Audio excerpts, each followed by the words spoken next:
Okay, so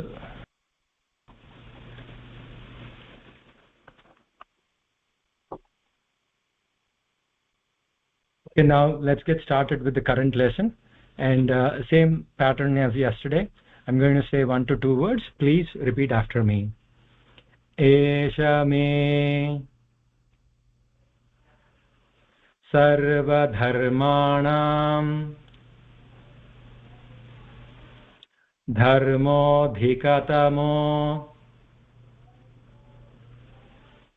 matah yadbhaktya pundarikaksham tavairarchennaras sada.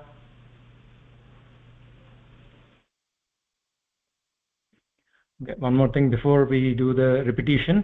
Manasvi, she wanted to volunteer to repeat after me. Manasvi, are you in the class? Yeah. If you unmute yourself. Sorry, I totally forgot. So the repetition, just unmute yourself and just repeat what I'm saying. Thank you for volunteering again. Okay. Esha me sarvadharmanam dharmodhikatamo matah yadbhaktya pundarikaksham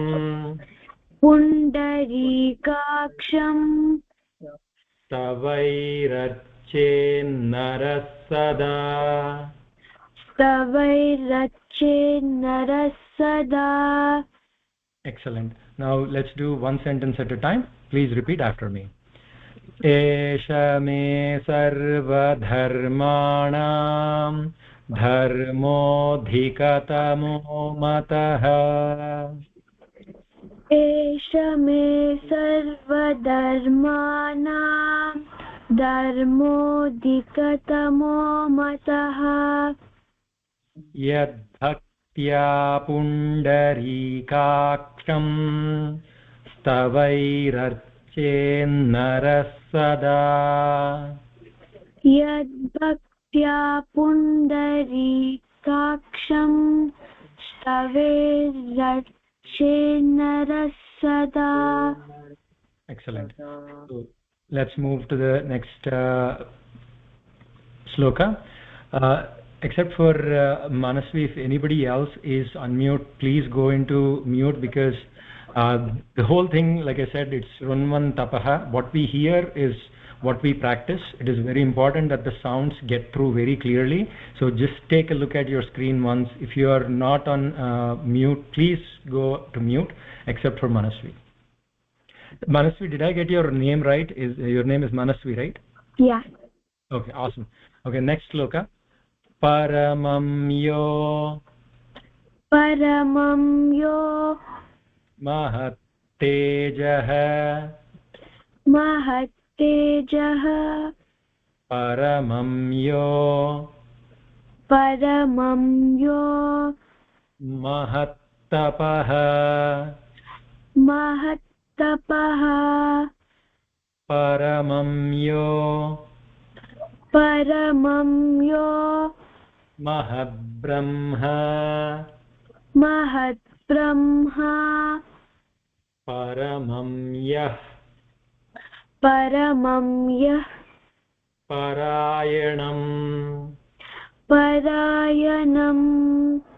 One more time. Paramam yo. So I'm going to combine the next two words, because when we do in a sentence, we're going to combine these two.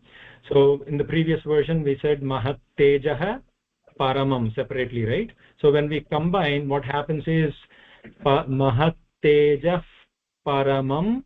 So after ja, it will feel like you're saying F, the word F. Mahat tejah paramam. So it only happens with two letters after visarga, pa and fa. For that, when you do it, you'll do a half visarga, and then you will end it with a closing of lips with So it will go like mahat tejah paramam. Okay, महत्तेजः परमं yo mahat tapah यो महत्तपः paramam yo mahat brahma परमं यो महत्ब्रह्मा paramam परमं yah parayanam. यः परायणम्. Same concept here, the visarga is mixing with pa, so it is going to be yah parayanam. यः परायणम्. Excellent. Now let's do one sentence at a time. Paramam yo mahattejah paramam yo mahattapah परमं यो महत्तेजः परमं यो महत्तपः paramam yo mahadbrahma paramam yah parayanam. परमं यो महत्ब्रह्मा परमं यः परायणम्. Excellent. Let's move to the next sloka.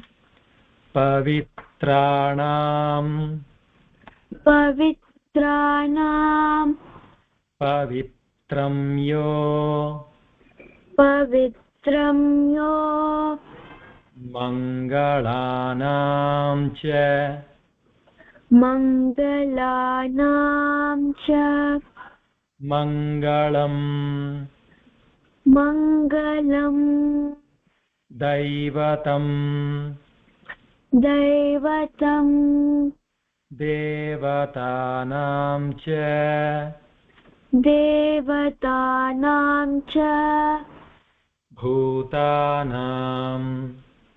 भूतानां One more time. Bhutanam भूतानां yo vyayah pitah यो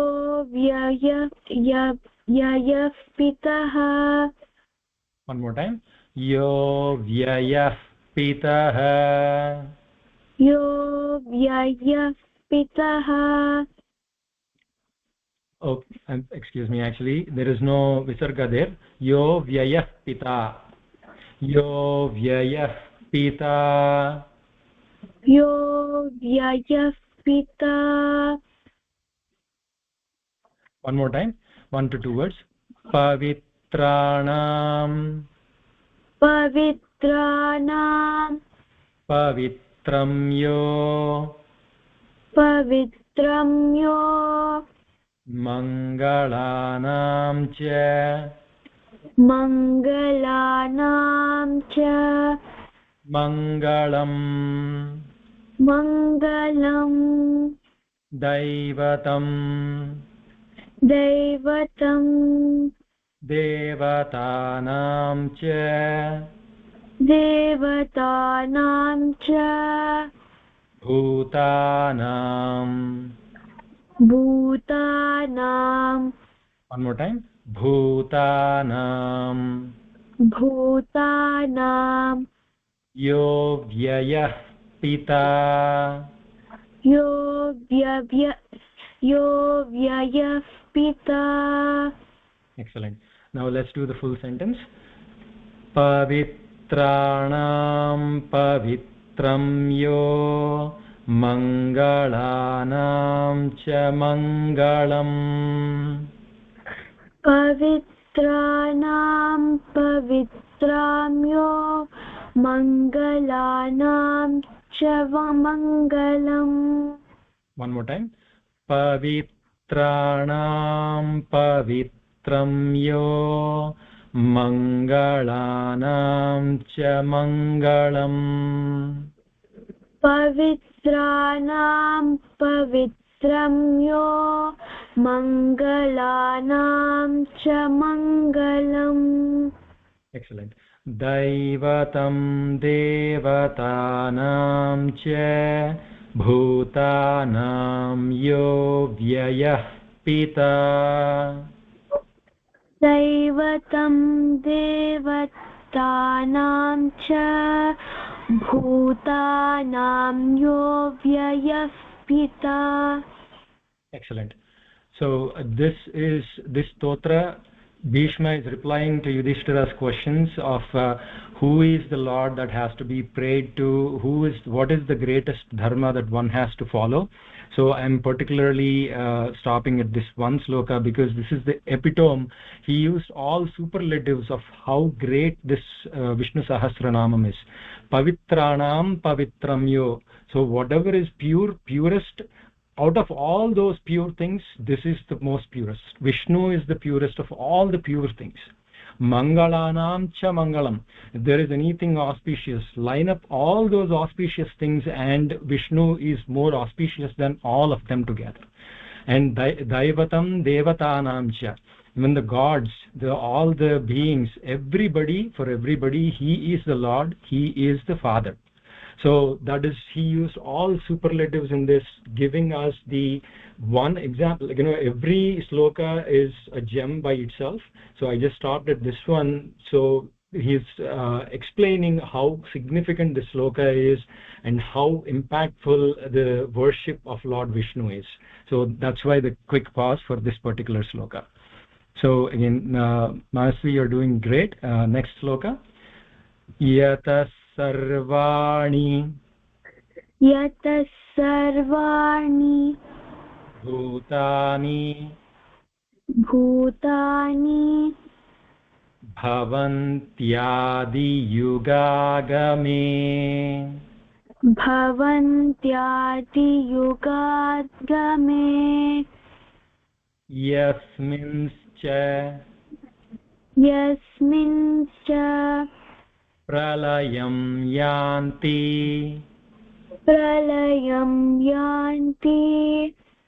पुनरेव युगक्षये.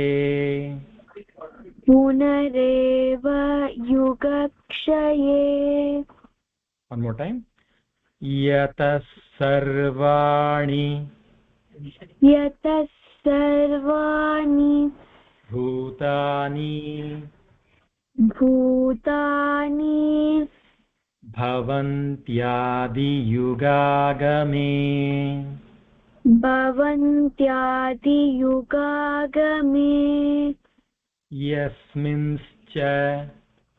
यस्मिंश्च प्रलयं यान्ति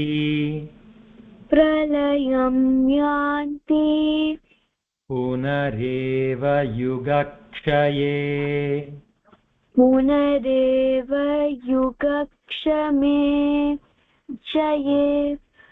Let's do it one more time. Punareva yugakshaye.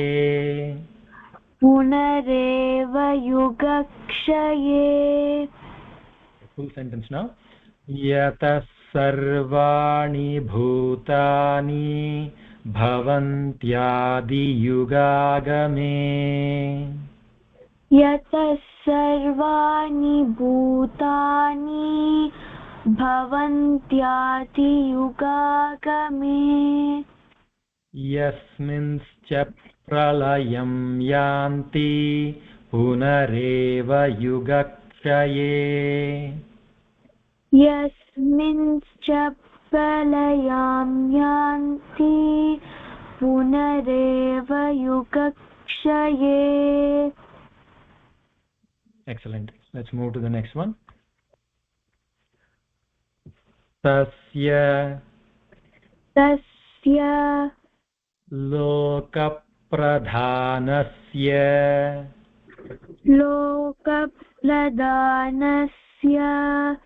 One more time. Lokapradhanasya Jagannāthasya Bhūpate Vishnurnāma सहस्रं मे विष्णोर्नाम सहस्रं मे let's do that one more time विष्णोर्नाम सहस्रं मे विष्णोर्नाम सहस्रं मे शृणु पापभयापहम् शृणु पापभयापहम् शृणु पापभयापहम् शृणु पापभयापहम् one more time तस्य लोकप्रधानस्य तस्य लोकप्रधानस्य जगन्नाथस्य भूपते जगन्नाथस्य भूपते विष्णोर्नाम सहस्रं मे विष्णोर्नाम सहस्रं मे शृणु पापभयापहम् शृणु पापभयापहम् full sentence now तस्य लोकप्रधानस्य जगन्नाथस्य भूपते तस्य लोकप्रधानस्य जगन्नाथस्य भूपते विष्णोर्नाम सहस्रं मे शृणु पापभयापहम् विष्णोर्नाम सहस्रं मे शृणु पापभयापहम् excellent moving to the next one यानि नामानि यानि नामानि गौणानि गौणानि विख्यातानि विख्यातानि विख्यातानि विख्यातानि महात्मनः महात्मनः ऋषिभिः ऋषिभिः परिगीतानि परिगीतानि so together again so visarga with the pa so it is going to become ऋषिभिः परिगीतानि so at the end of the visarga close your lips the sound will automatically come ऋषिभिः परिगीतानि ऋषिभिः परिगीतानि तानि वक्ष्यामि तानि वक्ष्यामि भूतये भूतये यानि नामानि यानि नामानि गौणानि गौणानि विख्यातानि विख्यातानि महात्मनः महात्मनः ऋषिभिः परिगीतानि ऋषिभिः परिगीतानि ऋषिभिः परिगीतानि ऋषिभिः परिगीतानि तानि वक्ष्यामि तानि वक्ष्यामि भूतये भूतये भूतये भूतये okay full sentence now यानि नामानि गौणानि विख्यातानि महात्मनः यानि नामानि गौणानि विख्यातानि महात्मनः I'm going to do one more time. Yeah. यानि नामानि गौणानि विख्यातानि महात्मनः यानि नामानि गौणानि विख्यातानि महात्मनः ऋषिभिः परिगीतानि तानि वक्ष्यामि भूतये ऋषिभिः परिगीतानि तानि वक्ष्यामि भूतये ऋषिभिः परिगीतानि तानि वक्ष्यामि भूतये ऋषिभिः परिगीतानि तानि वक्ष्यामि भूतये Excellent. Let's move to the next one. Rishirnamnam. ऋषिर्नाम्नाम् One more time. Rishirnamnam. ऋषिर्नाम्नाम् Sahasrasya सहस्रस्य Vedavyaso वेदव्यासो Mahamunihi महामुनिः Chandonushtup छन्दोनुष्टुप् Tadha Devo तथा देवो तथा देवो तथा देवो भगवान् भगवान् भगवान् भगवान् भगवान् भगवान् देवकीसुतः देवकीसुतः ऋषिर्नाम्नाम्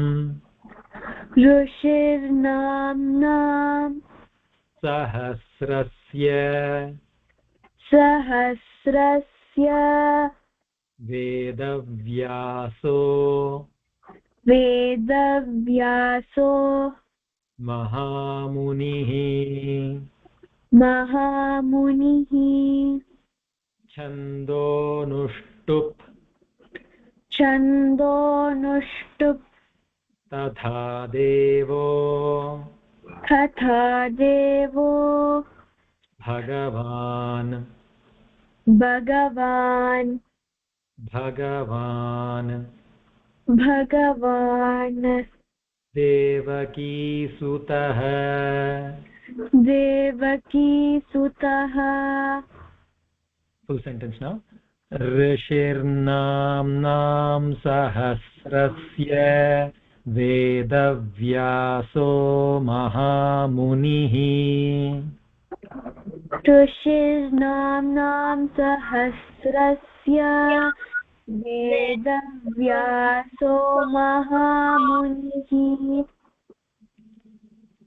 If anybody else is not on mute, please look at your screen and mute yourself, because otherwise the sound won't be crystal clear. Okay, one more time, Manasvi. ऋषिर्नाम्नां सहस्रस्य वेदव्यासो महामुनिः ऋषिर्नाम्नां सहस्रस्य वेदव्यासो महामुनिः छन्दोनुष्टुप् तथा देवो भगवान् देवकीसुतः छन्दोनुष्टुप् तथा देवो भगवान् देवकीसुतः One more time. छन्दोनुष्टुप् तथा देवो भगवान् देवकीसुतः छन्दोनुष्टुप् तथा देवो भगवान् देवकीसुतः. Are you comfortable with that, or you want to do one more time, Manasvi? Can I do it one more time? Let's do it. Chando nushtup tadha devo bhagavan devaki sutah. Chando nushtup तथा देवो भगवान् देवकीसुतः. Excellent. Now let's move on to the next verse. Amrutam sudbhavo. Amrutam sudbhavo. Amrutam sudbhavo. Amrutam sudbhavo. Bijam. Bijam. Shaktirdevaki nandanah. Shaktirdevaki nandanah. Trisama hridayam tasya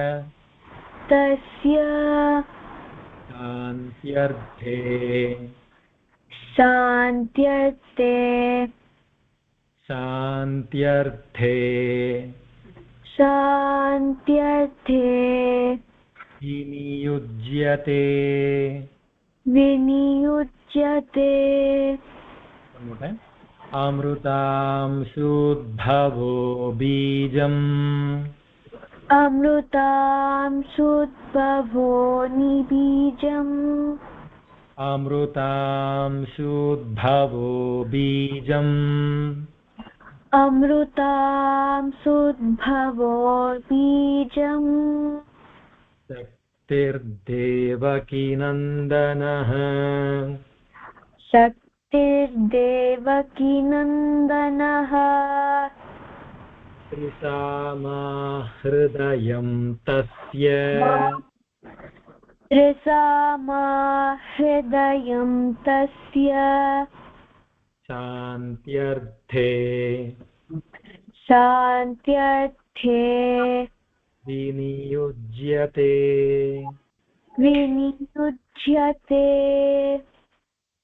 Now the full sentences. Amrutam sudbhavo bijam shaktirdevaki nandanah. Amrutam sudbhavo bijam shaktirdevaki nandanah. More time. Amrutam sudbhavo bijam shaktirdevaki nandanah.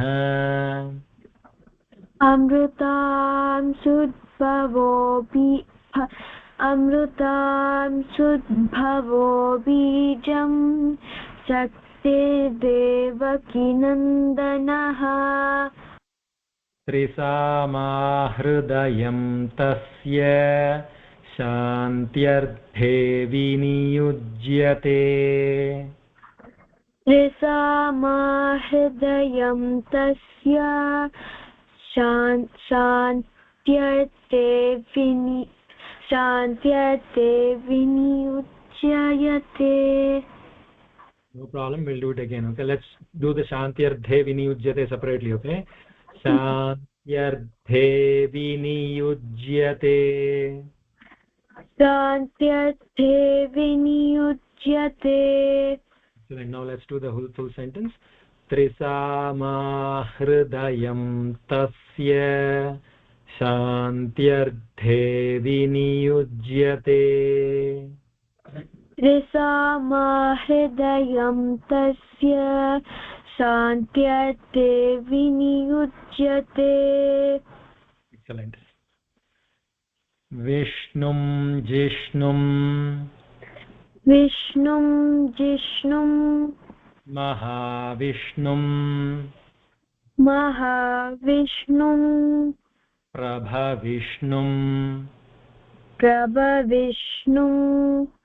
Prabhavishnum प्रभविष्णुं महेश्वरम् महेश्वरम् अनेकरूपदैत्यान्तम्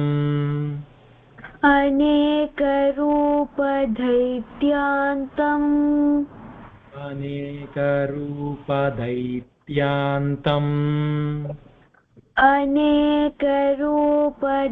अनेकरूपदैत्यान्तम् नमामि नमामि पुरुषोत्तमम् पुरुषोत्तमम् विष्णुं जिष्णुं महाविष्णुम् विष्णुं जिष्णुं महाविष्णुं प्रभविष्णुं महेश्वरम् प्रभविष्णुं महेश्वरम् अनेकरूपदैत्यान्तम् अनेकरूपदैत्यान्तम् Namami पुरुषोत्तमम् Namami पुरुषोत्तमम् Okay, now full sentences. विष्णुं जिष्णुं महाविष्णुं प्रभविष्णुं महेश्वरम् विष्णुं जिष्णुं महाविष्णुं प्रभविष्णुं महेश्वरम् अनेकरूपदैत्यान्तं Namami पुरुषोत्तमम् अनेकरूपदैत्यान्तं Namami पुरुषोत्तमम् Excellent. अस्य श्री विष्णोर्दिव्य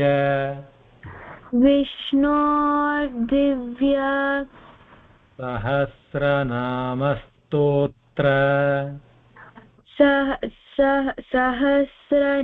सहस्रनामस्तोत्र महामन्त्रस्य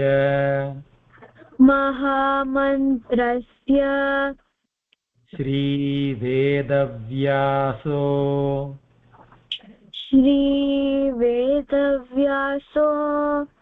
भगवान् ऋषिः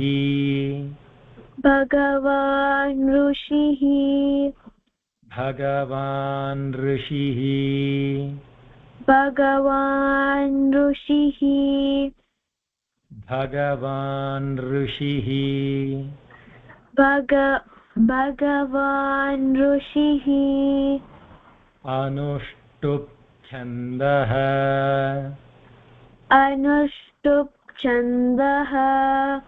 One more time. अस्य श्री विष्णोर्दिव्य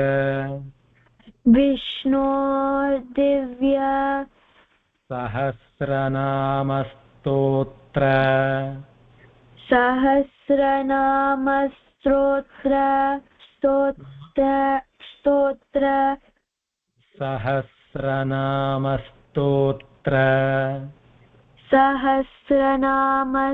सहस्रनामस्तोत्र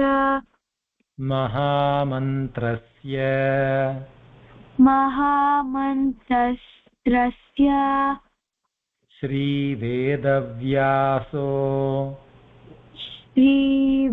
श्रीवेदव्यासो भगवान् ऋषिः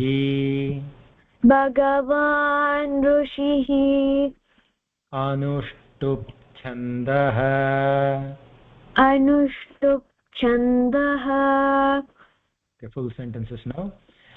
अस्य श्री विष्णोर्दिव्य सहस्रनामस्तोत्र महामन्त्रस्य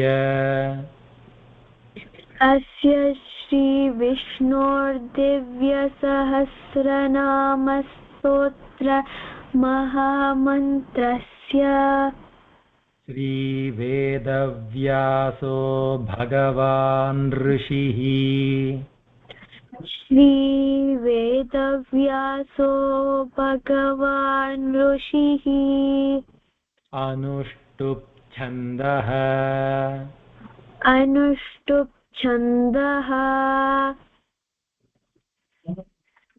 श्रीमहाविष्णुः परमात्मा श्रीमहाविष्णुः परमात्मा श्रीमहाविष्णुः परमात्मा श्रीमहाविष्णुः परमात्मा श्रीमन्नारायणो श्रीमन्नारायणो देवता देवता अमृतांशुद्भवो अमृतांशुद्भवो अमृतांशुद्भवो अमृतांशुद्भवो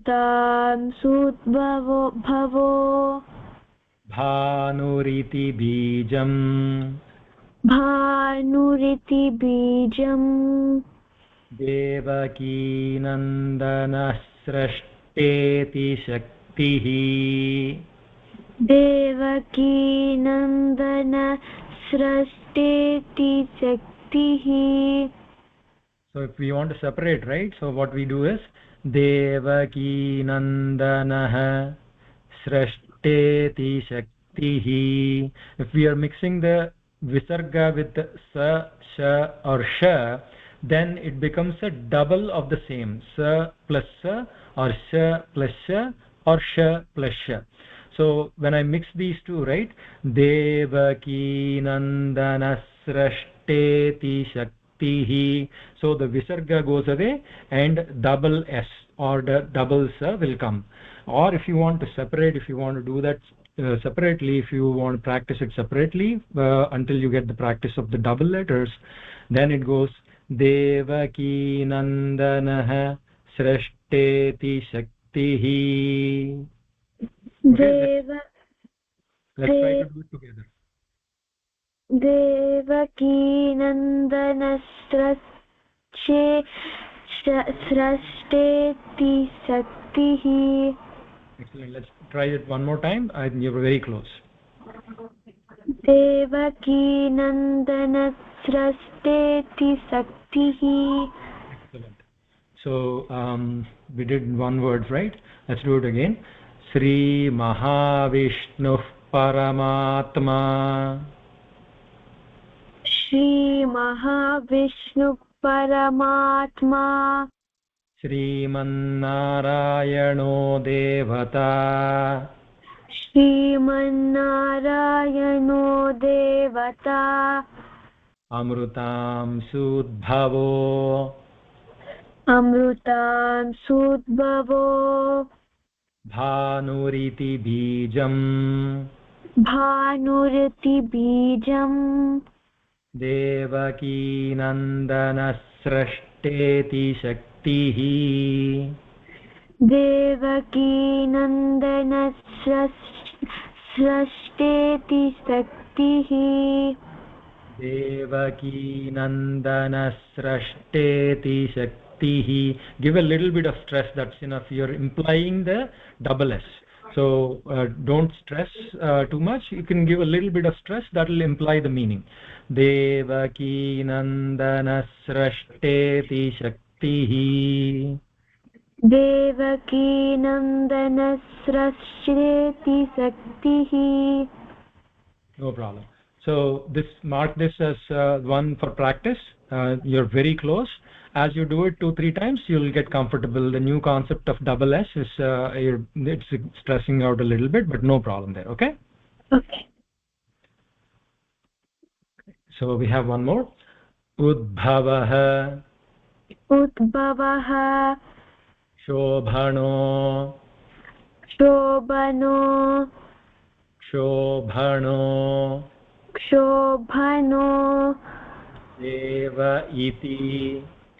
Deva iti. Paramo mantraha. Paramo mantraha. Shankhabhrannandaki. Shankhabhrannandaki. Ka is also the second kha here. Shankhabhrannandaki. Shankhabhrannandaki. Chakritikilakam. Chakritikilakam. Chakritikilakam. Chakritikilakam. Sarangadhanva. Sarangadhanva. Gadadhara. Gadadhara. Gadadhara. Gadadhara. Ityastram. Ityastram. Okay, one more time. Udbhavah. Udbhavah. Kshobhano. Kshobhano. Deva iti. Deva iti. Paramo mantraha. Paramo mantraha. Shankhabhrannandaki. Shankhabhrannandaki. Chakritikilakam. Chakritikilakam. Sarangadhanva. Sangadhanva. Gadadhara. Gadadhara. Ityastram. Ityastram. Okay, the full sentences now. Udbhavah. So the full visarga will come before iksha. You have to spell the full visarga even when you're combining the words together. So it will be Udbhavah Shobhano Deva. So it won't be half visarga or a fa. It has to be a full visarga.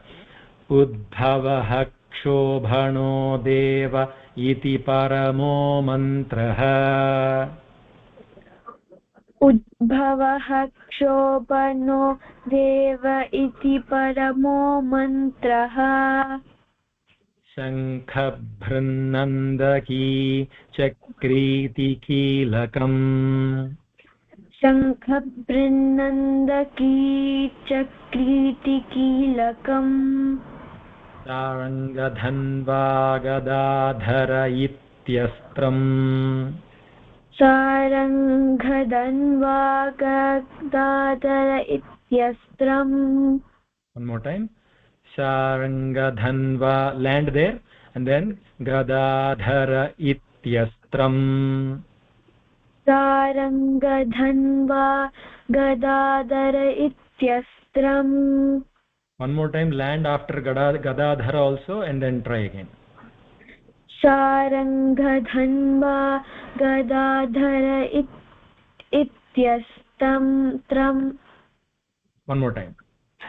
Sarangadhanva gadadhara ityastram. Excellent work. So that is the class for today. So we are at good time here. So again, this stotra we will practice as we do it every day. You will again Shrunvan Tapaha, as you keep hearing it, you will get it. And one day where we have a lot of time, we are going to do the single words for this also. I'm just going to do this one. Yadaksharapada bhrashtam matrahinam tu yadbhavet tat sarvam kshamyatam deva narayana namostute visarga bindu matrani padapadaksharaणि च न्यूनाति चाति riktani kshamasva purushottama.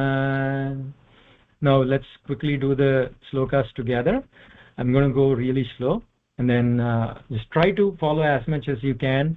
It's a little easier when you break the words, when you're doing it in the flow. Sometimes there is stumbles. Don't worry, it is very, very normal. Okay, so let's get started. Esha me sarva dharmanam धर्मोऽधिकतमो मतः यद्भक्त्या पुण्डरीकाक्षं स्तवैरर्चेन्नरः सदा परमं यो महत्तेजः परमं यो महत्तपः परमं यो महद्ब्रह्म परमं यः परायणम् पवित्राणां पवित्रं यो मङ्गलानां च मङ्गलम् दैवतं देवतानां च भूतानां यो व्ययः पिता यतः सर्वाणि भूतानि भवन्त्यादियुगागमे यस्मिंश्च प्रलयं यान्ति पुनरेव युगक्षये तस्य लोकप्रधानस्य जगन्नाथस्य भूपते विष्णोर्नाम सहस्रं मे शृणु पापभयापहम् यानि नामानि गौणानि विख्यातानि महात्मनः ऋषिभिः परिगीतानि तानि वक्ष्यामि भूतये ऋषिर्नाम्नां सहस्रस्य वेदव्यासो महामुनिः छन्दोनुष्टुप् तथा देवो भगवान् देवकीसुतः अमृतांशूद्भवो बीजं शक्तिर्देवकीनन्दनः त्रिसामाहृदयं तस्य शान्त्यर्थे विनियुज्यते विष्णुं जिष्णुं महाविष्णुं प्रभविष्णुं महेश्वरम् अनेकरूपदैत्यान्तं नमामि पुरुषोत्तमम् अस्य श्रीविष्णोर्दिव्यसहस्रनामस्तोत्र महामन्त्रस्य श्रीवेदव्यासो भगवान् ऋषिः अनुष्टुप् छन्दः श्रीमहाविष्णुः परमात्मा श्रीमन्नारायणो देवता अमृतांशूद्भवो भानुरिति बीजम् देवकीनन्दनसृष्टेति शक्तिः उद्भवः क्षोभणो देव इति परमो मन्त्रः शङ्खभृन्नन्दकी चक्रीति कीलकम् शार्ङ्गधन्वा गदाधर इत्यस्त्रम् यदक्षरपदभ्रष्टं मात्राहीनं तु यद्भवेत् तत्सर्वं क्षम्यतां देव नारायण नमोऽस्तु ते विसर्गबिन्दुमात्राणि पदपादाक्षराणि च न्यूनातिचातिरिक्तानि क्षमस्व पुरुषोत्तम ॐ शान्ति शान्ति शान्तिः. Excellent work today. Manasvi, thank you so much. You did great. And everyone, please practice the slokas that you felt a little tough or you felt you need a little bit more practice. And tomorrow we are going to do all the 12 together. I will send the recording as soon as I can. And if you have any slokas that you need to practice more, you can do the repetition of the words and you can practice more at whenever you get a chance. So let's meet again tomorrow. Sarvam Shri Krishnarpanamastu. Shri Gurubhyo Namaha. Sir, we are a Velavali family, sir. We are 4 people. We would like to repeat next class. So slokas, whatever you say, we would like to repeat. Absolutely. Can you send me an email so that I don't forget, please? Yes, sir. We will send you an email. Awesome.